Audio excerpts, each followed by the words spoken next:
je vous partage le diaporama sur le modèle relationnel. Est-ce que vous voyez bien? Oui. Super, ok. Donc, comme je vous l'ai dit, le modèle relationnel, c'est ce qui va se trouver entre le modèle entité-association qu'on a vu la dernière fois, qui est un modèle conceptuel, où on va pouvoir visualiser comment vont se structurer les données, comment est-ce qu'on va organiser, modéliser les données, et vraiment l'implémentation dans SQL, dans un langage qui va permettre de gérer les données avec un modèle relationnel, comme SQL par exemple. Alors, le modèle relationnel a été développé par Monsieur Code, qui est juste là, dans les années 70. Et d'ailleurs, Code a gagné le prix Turing en 1981 pour ses études sur les modèles relationnels. Donc, pour info, le prix Turing, c'est l'équivalent du prix Nobel, mais en informatique. Assez rapidement, vers la fin des années 70, ont commencé à apparaître les premiers systèmes commerciaux avec des bases de données relationnelles qui reposent sur ces principes-là. Et vers le début des années 80, les premiers systèmes vraiment efficaces qui reposent sur ce formalisme. Donc finalement, assez rapidement, une fois que le concept a été développé en fait. Alors, on va essayer d'introduire qu'est-ce que c'est qu'une relation, qu'est-ce que c'est qu'un modèle relationnel. En fait, le modèle relationnel repose sur des concepts mathématiques et en particulier sur la théorie des ensembles. Alors, qu'est-ce que c'est qu'un ensemble? Juste un bref rappel. Donc, on a A qui va être un ensemble, voilà, avec des éléments qui vont appartenir à cet ensemble, qui est non ordonné. Ça, imaginons que A soit un ensemble. On va considérer deux ensembles A et B dans l'exemple ici. Et une relation, la définition mathématique d'une relation, elle sera définie dans un ensemble, dans n ensembles, à travers n ensembles. On appelle également une relation NR, donc ça sera une relation qui va impliquer n ensembles. Alors, qu'est-ce que c'est? Une relation, c'est juste le sous-ensemble ou un sous-ensemble du produit cartésien qu'il va y avoir entre ces n ensembles-là. Alors, si on considère les ensembles A et B ici, A, l'ensemble grand A, qui contient les éléments A, B et C, les objets A, B et C, et l'ensemble grand B, qui contient les objets X, Y et Z, le produit cartésien entre A et B, c'est quoi? C'est toutes les paires possibles entre un élément de grand A et un élément de grand B. Ça, c'est le produit cartésien. C'est juste ici, en fait. Donc, si on le détaille, qu'est-ce qu'on a? On a AX, donc A avec X, ensuite B avec X, C avec X, donc tous les éléments, chacun des éléments de grand A avec X, puis A avec Y, B avec Y, C avec Y, donc chaque élément de A avec Y, et la même chose avec Z, AZ, BZ, CZ. Donc, on a toutes les paires possibles entre les éléments de A et les éléments de B. Si on avait un troisième ensemble ici, on aurait tous les triplets possibles entre un élément de A, un élément de B et un élément de C. Si on en a n ensemble, on aurait tous les n-uplets possibles entre un élément de A, B, etc. etc., etc. Donc ça, c'est le produit cartésien, A, produit cartésien B, et une relation sera juste un sous-ensemble de ce produit cartésien-là. Ici, on vous montre un exemple de relation qui est le sous-ensemble composé de trois paires AY, BZ et CZ. Et ça vous définit une relation. On aurait pu définir une autre relation en prenant par exemple AX, BX, CX. Ça aurait été une autre relation parmi ces deux ensembles-là, A et B. Alors, il faut savoir qu'il y a des opérations formelles qui vont pouvoir être appliquées aux relations. qui vont s'appliquer aux relations et qui vont avoir donc en entrée des relations et vont produire en sortie des relations. Alors, on va voir un peu plus dans le détail quelles vont être ces opérations-là, un peu plus loin dans le cours. C'est ce qu'on va appeler l'algèbre relationnelle. D'accord? Mais ça, on va le voir après. Donc, ça, c'était pour la définition mathématique de ce que c'est qu'une relation. En pratique, on va avoir une définition plus terre-à-terre de ce que c'est qu'une relation. Mais peut-être juste avant de vous donner cette définition-là, juste vous dire que lorsqu'on va parler de base de données relationnelles, de manière implicite, on veut dire en fait qu'on a un ensemble de relations. Donc, si jamais ici, on avait R qui est cette relation-là, et on imagine qu'on a une autre relation ici, R est égal à, imaginons qu'on a un autre ensemble C ici, on prend le produit cartésien entre grand B et C, et on prend un sous-ensemble, et on prend ces deux relations-là, l'ensemble de ces deux relations-là, là on aurait une base de données relationnelle, donc un ensemble de relations. Ok, donc ça c'est pour la définition de base de données relationnelles. Et maintenant pour la définition plus pratique de ce que c'est qu'une relation, en fait on peut dire qu'une relation ça va être une table, un tableau non ordonné. Les colonnes du tableau vont correspondre à des attributs nommés qui vont appartenir à un type particulier. Et en gros, chaque colonne va faire référence à un des ensembles. On aura une colonne grand A pour l'ensemble de valeurs de grand A, une colonne grand B pour les valeurs des éléments dans grand B. Et donc ça, c'est pour les colonnes de cette table non ordonnée. Et pour la signification de chaque ligne, qu'on va également appeler un tuple, ça sera, on va pouvoir également appeler ça une instance. Ça va être des valeurs que va pouvoir prendre un objet, une instance, selon chacune de ces colonnes-là, selon chacun de ces attributs nommés. Sachant qu'on peut avoir des attributs manquants qui peuvent prendre des attributs ou des valeurs spéciales, comme par exemple le nom nul, si on prend la notation de SQL, par exemple. Alors, si on reprend l'exemple de la dernière fois, l'exemple des médecins, par exemple, on pourrait imaginer qu'on va avoir une relation médecin qui va venir stocker les informations concernant un médecin. Donc, on aurait par exemple une colonne avec le nom du médecin, une autre colonne avec son prénom, une autre colonne avec son identifiant, par exemple.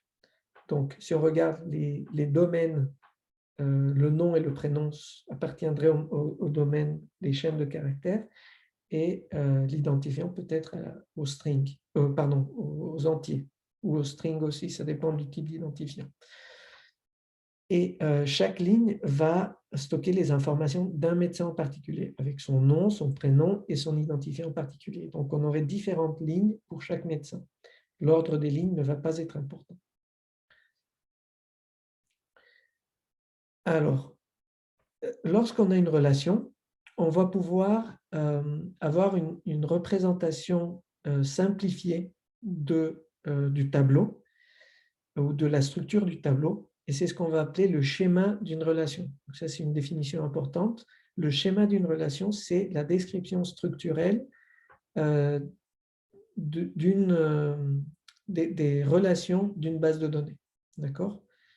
Donc, comment est-ce qu'on va écrire le schéma d'une relation? On va l'écrire comme ça. Grand R ici va correspondre au nom de la relation. Donc, si on reprend l'exemple des médecins, au lieu d'avoir R ici, on aurait médecin. Parenthèse, on va mettre le nom du premier attribut. Donc, dans le cas des médecins, ça serait nom, par exemple, nom du médecin ou nom, deux points, le domaine. Dans notre exemple, ça serait string. Virgule, le deuxième attribut, prénom, par exemple, deux points, le domaine, string, virgule, le troisième attribut, par exemple, identifiant, de points, le domaine int, etc., etc. Si on a d'autres attributs, on continuerait à remplir ça. Alors, le nombre d'attributs qu'on va avoir, le nombre de colonnes, va définir la cardinalité, ce qu'on appelle la cardinalité de la relation.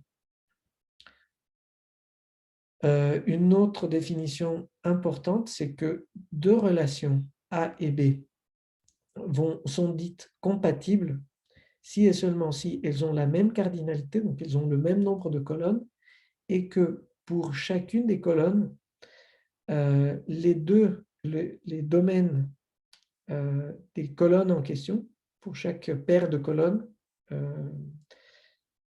les domaines sont les mêmes.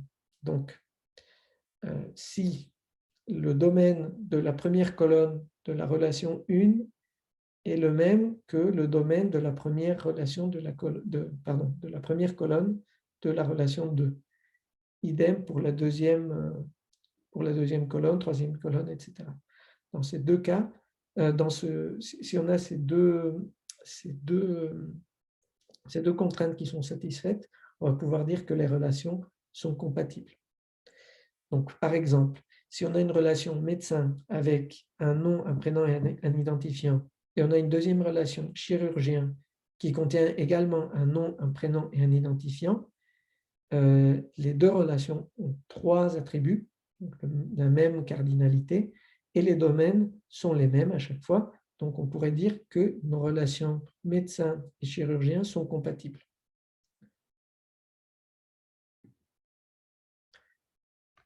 Donc là, on a vu les définitions de base du modèle relationnel.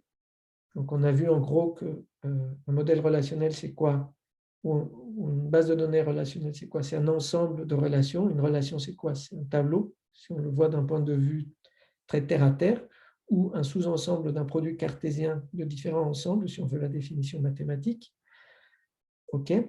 Et maintenant, ce qu'on va voir, c'est comment faire le passage du modèle conceptuel, donc les entités et les associations qu'on avait vues hier, et le modèle relationnel qui représente donc ces tables-là qui sont souvent représentées à travers leur schéma. Alors, comment est-ce qu'on va faire ça? Tout d'abord, on va voir ce qui se passe avec les entités. Donc, vous vous rappelez, on avait des entités qui étaient reliées entre elles par des associations. Donc, la première chose, c'est qu'on va traiter les entités. Alors, la plupart des entités, on va voir, il y a un cas particulier, la plupart des entités deviennent une relation. Donc, si j'avais une entité médecin, je vais construire une relation médecin. L'identifiant de l'entité, donc la clé de l'entité, on avait appelé ça sa clé également, va devenir la clé primaire de la relation. Voilà. Si on avait un attribut qui identifiait de manière unique chaque instance de notre entité, elle devient également la clé primaire de la relation. C'est-à-dire qu'elle va également identifier de manière unique chaque tuple présent dans la relation, chaque ligne de la relation. Ensuite, qu'est-ce qu'on va faire? On va dire que les attributs de l'entité deviennent les noms des colonnes de la relation. Donc, pour chaque attribut, on va créer une colonne dans notre tableau, dans notre relation. Alors, là, je vous donnais un petit exercice qui était de faire ça, de faire le passage entre une entité et la relation avec le dernier exo du dernier diaporama, mais ça, on va le faire en TD, du coup. Donc, on n'aura pas à faire cet exercice maintenant. OK, donc là, on a vu comment traiter les entités. Maintenant, on va voir comment traiter les associations. Donc, tout d'abord, donc là, c'est le premier cas des associations. Qu'est-ce qui se passe si on a des associations qui ont au moins une cardinalité 0, 1 ou 1, 1? D'accord? Donc, on regarde nos associations. Si jamais je tombe sur une association qui a au moins, dans l'un des deux côtés, une cardinalité 0, 1 ou 1, 1, qu'est-ce que je fais? J'identifie la relation qui correspond à l'entité qui est du côté de la cardinalité 0, 1 ou 1, 1. Donc, voilà, je l'identifie, je la repère.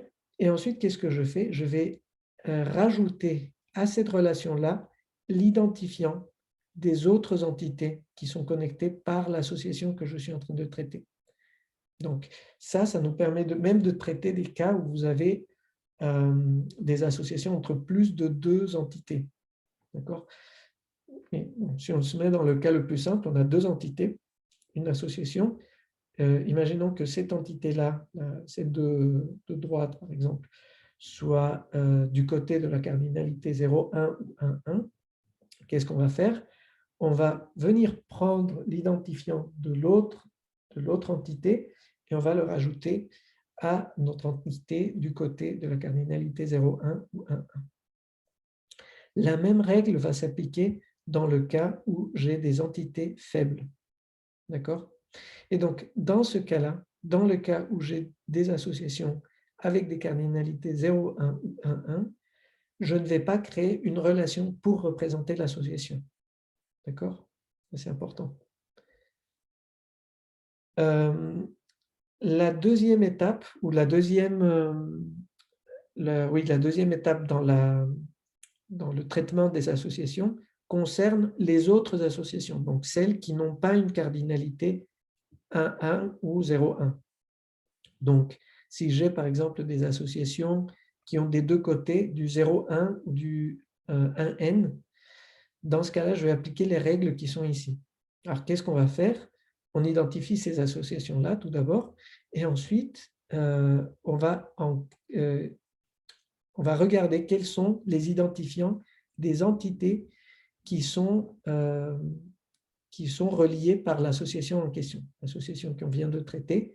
Et ces identifiants-là vont devenir la clé primaire de la relation que je vais créer et qui va être liée à l'association que je suis en train d'analyser. Dans ce cas-là, on va parler de clés composées, étant donné qu'au moins j'aurai 2 identifiants, l'identifiant de chacune des 2 entités qui est reliée par mon association. D'un autre côté, les attributs de l'association deviennent également des noms de colonnes de la relation que je viens de créer. Alors, là, on va également appliquer l'exercice on va faire l'exercice dans le cas précédent. Et là, on va voir quelques cas particuliers. Donc, méfiance.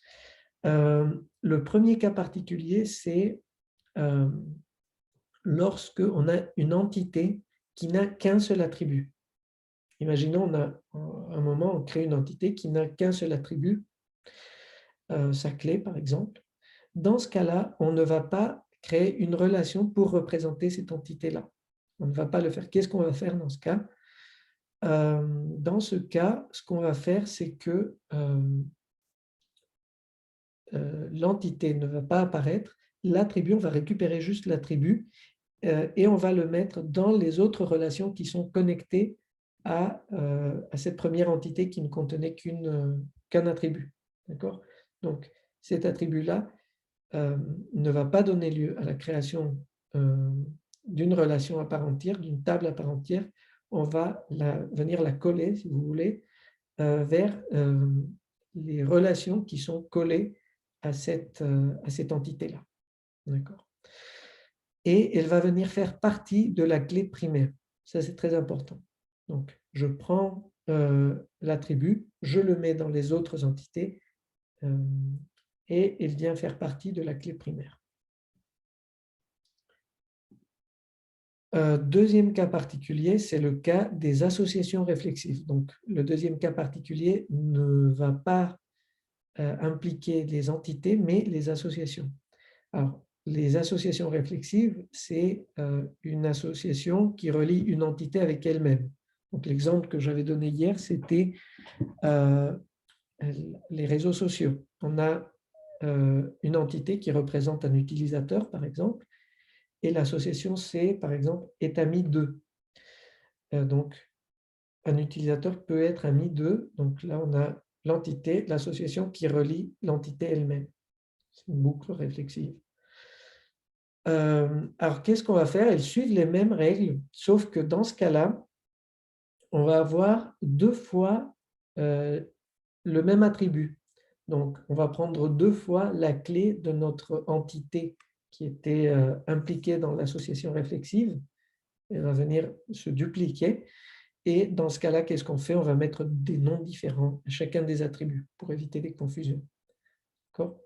Donc, si on reprend l'exemple des amis dans les réseaux sociaux, on prend donc, on duplique l'identifiant de l'utilisateur. Donc, on aurait la relation amitié, par exemple, et on aurait 2 colonnes, utilisateur 1, utilisateur 2. Et donc, dans une même ligne, on a les identifiants des 2 utilisateurs qui sont amis entre eux. Voilà, donc là, on a fini la partie de cours sur le modèle relationnel. Et là, je vous invite donc à reprendre le dernier exercice qui se trouvait dans le diaporama sur le modèle conceptuel, où vous avez une suite de spécifications pour construire une base de données, et de faire tout le passage entre voilà, les spécificités qui vous sont données par le client jusqu'au modèle relationnel, en passant évidemment par le modèle entité-association. Et donc, vous pouvez le faire en groupe, et on va faire le point tout d'abord sur le modèle entité-association et le modèle relationnel après. Est-ce que vous avez des questions peut-être juste avant que je coupe le partage?